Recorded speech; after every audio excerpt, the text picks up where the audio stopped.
بسم اللہ الرحمن الرحیم۔ محترم ناظرین، السلام علیکم۔ حضرت ابراہیم علیہ السلام کے زمانے میں ایک عابد تھا۔ کہتے ہیں کہ اس نے 660 سال عمر پائی تھی۔ وہ جس جزیرے میں عبادت کیا کرتا تھا، اس کے اور لوگوں کے درمیان ایک گہرے دریا کا فاصلہ تھا۔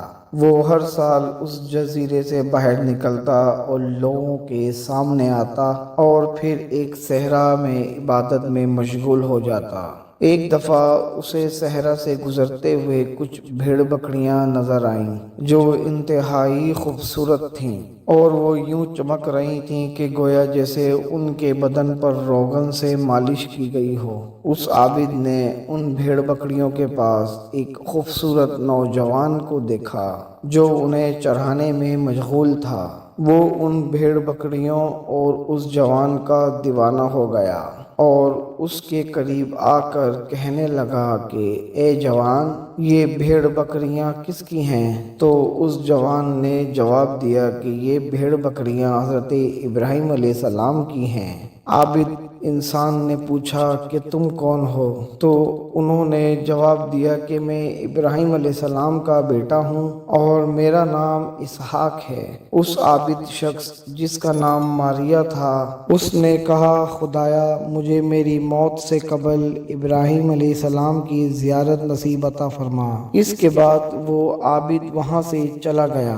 جناب اسحاق علیہ السلام نے اس عابد کا سارا معاملہ حضرت ابراہیم علیہ السلام کے گوش گزار کیا۔ اس واقعے کو 3 سال کا عرصہ گزر گیا، لیکن ابراہیم علیہ السلام اس عابد کو دیکھنے کے مشتاق ہوئے اور اس عابد کو دیکھنے کے خاطر صحرا کا سفر شروع کیا۔ بالآخر اس مقام پر پہنچ گئے جہاں وہ عابد عبادت میں مشغول تھا، اور اس سے ابراہیم علیہ السلام نے ملاقات کی اور اس سے اس کا نام اور اس سے اس کی عمر پوچھی، اور پھر ماریہ نے حضرت ابراہیم علیہ السلام کو جواب دیا۔ حضرت ابراہیم علیہ السلام نے ماریہ سے پوچھا کہ تمہاری قیام گاہ کہاں پر ہے؟ تو ماریہ نے جواب دیا کہ میں ایک جزیرے میں زندگی گزر کرتا ہوں۔ تو حضرت ابراہیم علیہ السلام نے کہا کہ میں چاہتا ہوں کہ میں تمہارے گھر آؤں اور مشاہدہ کروں کہ تم کیسے زندگی بسر کر رہے ہو۔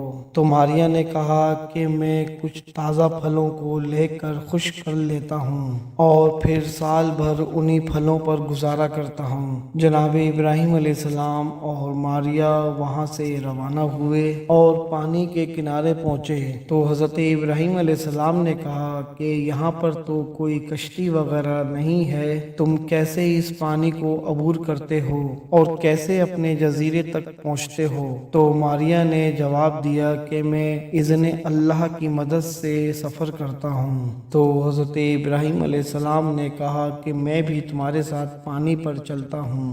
جس خدا نے تمہارے لیے اس پانی کو مسخر کر دیا ہے، شاید اللہ پاک میرے لیے بھی اس پانی کو مسخر کر دے۔ ماریہ آگے بڑھے اور انہوں نے بسم اللہ پڑھ کر پانی پر چلنا شروع کر دیا، اور ان کے بعد ابراہیم علیہ السلام نے بھی بسم اللہ پڑھ کر پانی پر چلنا شروع کر دیا۔ جب ماریہ نے دیکھا کہ ابراہیم علیہ السلام بھی اس کی طرح پانی پر چل رہے ہیں تو وہ یہ دیکھ کر بہت حیران ہوا۔ چلتے چلتے دونوں اس جزیرے میں پہنچ گئے۔ حضرت ابراہیم علیہ السلام 3 دن تک ماریہ کے مہمان رہے، لیکن اسے اپنا تعارف نہ کرایا کہ میں ابراہیم ہوں۔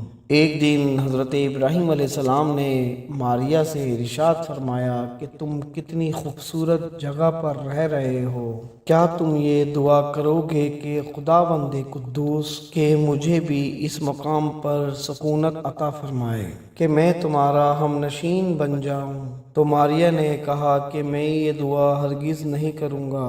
تو حضرت ابراہیم علیہ السلام نے اس سے کہا کہ تم کیوں نہیں یہ دعا کرو گے؟ ماریہ نے کہا کیونکہ 3 سال سے میری ایک حاجت ہے، میں نے دعا کی ہے کہ لیکن اللہ تعالیٰ نے اس دعا کو مستجاب نہیں کیا ہے۔ تو حضرت ابراہیم علیہ السلام نے فرمایا کہ تمہاری دعا کیا ہے؟ تو ماریہ نے ان خوبصورت بھیڑوں اور حضرت اسحاق علیہ علیہ السلام والا سارا ماجرا حضرت ابراہیم علیہ السلام کو سنا دیا اور کہا کہ 3 سال سے مسلسل دعا کر رہا ہوں کہ اللہ تعالیٰ مجھے ابراہیم خلیل کی زیارت کرا دے، لیکن ابھی تک ذات حق نے میری اس دعا کو مستجاب نہیں کیا۔ جناب ابراہیم علیہ السلام نے اس وقت اس کو اپنا تعارف کرایا اور کہا کہ اب تو اللہ تعالیٰ نے تمہاری دعا قبول کر لی اور وہ ابراہیم میں ہی ہوں۔ جب ماریہ نے یہ سنا تو وہ بہت خوش ہوا اور اٹھ کر حضرت ابراہیم علیہ السلام کو گلے سے لگایا اور انہیں خوش آمدید کہا۔ بعض روایت کے مطابق حضرت ابراہیم علیہ السلام سے ماریہ نے پوچھا تھا کہ کون سا وقت سب سے مشکل ہے، تو اس نے جواب دیا کہ روز قیامت کا وقت سب سے مشکل ہے۔ تو حضرت ابراہیم علیہ السلام نے اس سے کہا کہ آؤ مل کر بروز قیامت کے لیے اللہ تبارک و تعالیٰ سے اپنی امت کے لیے دعا کرتے ہیں۔ ماریہ نے کہا چونکہ 3 سال سے میری ایک دعا قبول نہیں ہوئی ہے لہٰذا میں دعا نہیں کروں گا۔ جب ماریہ کو معلوم ہو گیا کہ دیدار ابراہیم علیہ السلام کے لیے اس کی دعا مستجاب ہو گئی ہے تو اس نے حضرت ابراہیم علیہ السلام کے ساتھ مل کر عبادت گزاروں کے لیے اور سب کے لیے دعا کریں گے۔ دعا کرنے کا انداز یہ تھا کہ حضرت ابراہیم علیہ السلام نے دعا فرمائی اور اس عابد نے آمین کہا۔ حضرت ابراہیم علیہ السلام بہت ہی زیادہ خوش تھے کہ انہیں ایک ایسا دوست ملا ہے جو دنیا سے بیزار اور عاشق خدا ہے اور ہمیشہ اللہ تبارک و تعالیٰ سے راز و نیاز میں مشغول رہتا ہے۔ آخر میں حضرت ابراہیم علیہ السلام کے خدا کے ساتھ عشق کا ایک واقعہ بھی سنتے چلیے۔ حضرت ابراہیم علیہ السلام توحید پرست اور اللہ تبارک و تعالیٰ کی محبت میں ہمیشہ مشغول رہتے اور عبادت گزاروں میں آپ کا نام کافی حد تک مشہور تھا۔ آپ ہمیشہ رزق حلال کمانے اور اللہ تبارک و تعالیٰ کی رضا کے لیے ہر وہ کام کرتے جو اللہ تبارک و تعالیٰ کو پسند آئے، ہمیشہ اسی میں مشغول رہتے اور ہر وہ چیز جو اللہ پاک کو ناراض کر دے اسے وہ ناپسند کرتے تھے۔ ابراہیم علیہ السلام کا وقت بھیڑ بکریاں پالنے اور کھیتی باڑی میں گزرا۔ اسی دوران حضرت ابراہیم علیہ السلام کے پاس کافی تعداد میں بھیڑ بکریاں جمع ہو گئیں۔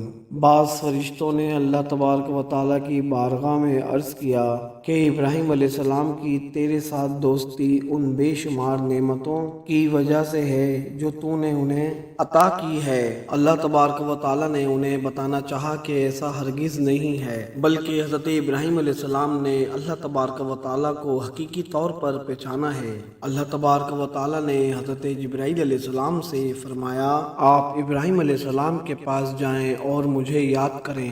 حضرت جبرائیل علیہ السلام حضرت ابراہیم علیہ السلام کے پاس آئے تو وہ دیکھتے ہیں کہ ابراہیم علیہ السلام اپنی بھیڑ بکریاں چلانے میں مصروف ہیں۔ حضرت جبرائیل علیہ السلام نے ایک بلند ٹیلے پر کھڑے ہو کر تیز آواز سے کہا سبوحن قدوسن رب الملائکۃ والروح، آپ کو منزہ ہے فرشتوں اور روح کا پروردگار۔ جب ابراہیم علیہ السلام نے اللہ تبارک و تعالیٰ کا نام سنا تو آپ پر ایک کیفیت سی طاری ہو گئی اور ان کا جوش و جذبہ دیکھنے کے قابل تھا۔